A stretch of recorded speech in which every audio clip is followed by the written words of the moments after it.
Selamat datang kembali di pembahasan mendalam kita. Anda mungkin pernah dengar nama Fannie Mae ya? Oh, pasti.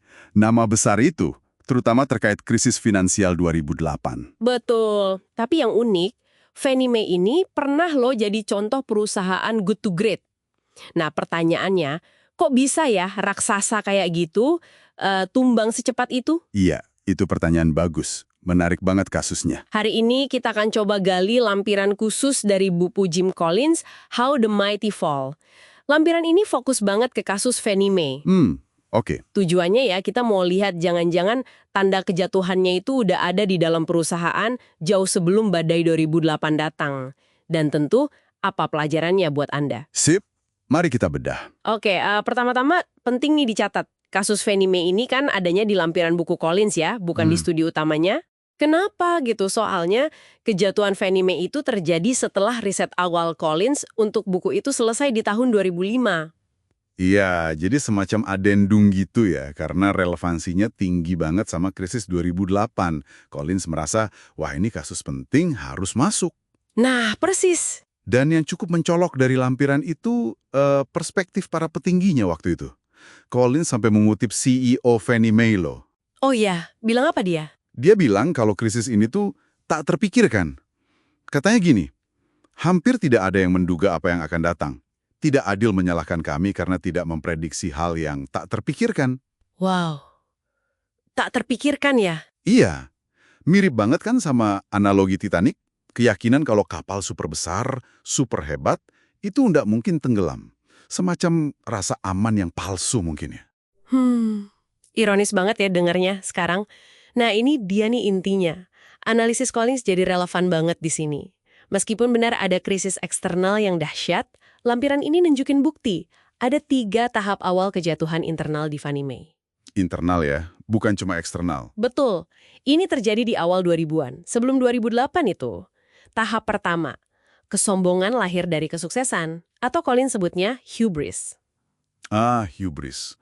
Ya, ini klasik. Jadi ada pergeseran gitu di Fannie Mae.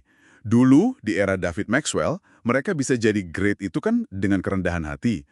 Tapi di tahun 2000-an, reputasinya jadi, agak arogan. Arogan, kenapa bisa gitu? Kayaknya sih ya, didorong kesuksesan masa lalu itu. Terus juga ada rasa benar dalam misi mereka, misi mulia kepemilikan rumah. Jadi mungkin mereka merasa, ya kami ini di jalur yang benar, nggak mungkin salah. Wah, jadi kesuksesan justru bikin sombong dan lengah ya? Bisa jadi.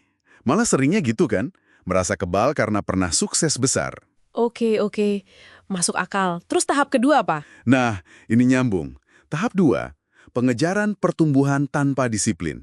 Jadi, tekanannya itu luar biasa besar buat Fannie Mae untuk terus tumbuh. Tekanan dari mana aja tuh?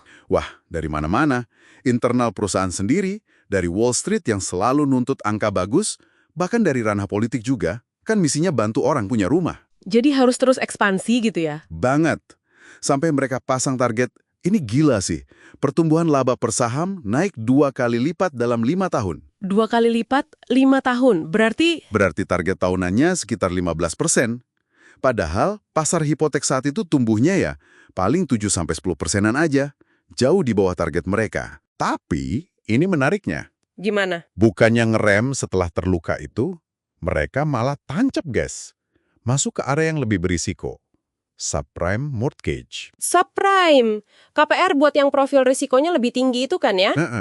Tujuannya, ya biar tetap relevan, biar bisa terus penuhi mandat bantu peminjam berpendapatan rendah. Padahal, model risiko internal mereka sendiri udah kasih peringatan. Udah nyala lampu kuning, bahkan mungkin merah. Serius? Udah ada warning tapi diterabas. Iya, ada kutipan menarik dari eksekutifnya di buku itu. Dia bilang gini, semua orang paham, kami membeli pinjaman yang sebelumnya akan kami tolak. Tapi, mandat kami adalah tetap relevan. Jadi itulah yang kami lakukan. Waduh, ini udah masuk ke tahap 3 berarti ya? Penyangkalan risiko dan bahaya atau denial. Persis, mereka tahu risikonya naik, tapi ya jalan terus. Ditambah lagi pembelaan kalau krisis itu tak terpikirkan. Jadi kelihatan banget ada penyangkalan terhadap bahaya yang udah di depan mata. Semua demi ngejar pertumbuhan dan relevansi tadi. Dan akhirnya, ya kita semua tahu akhirnya gimana. Iya, gelembung properti pecah tahun 2008. Fannie Mae langsung rugi miliaran dolar. Sampai pemerintah AS harus turun tangan, ambil alih lewat conservatorship itu bulan September 2008. Itu semacam pengawasan super ketat ya, biar nggak ambruk total dan ngerembet kemana-mana. Betul. Untuk stabilisasi dan cegah efek domino, sahamnya, jangan ditanya, anjlok 98% dalam setahun. Cepat sekali jatuhnya. Ngeri banget ya. Nah, dari kasus ini, Collins narik beberapa pelajaran penting nih di lampirannya. Iya, ada 3 poin utama yang dia highlight. Pertama, lembaga keuangan yang pakai leverage tinggi, gampangnya banyak utang buat modal kerja atau investasi, itu rapuh banget. Jadi kayak tinggi resiko gitu ya. Banget.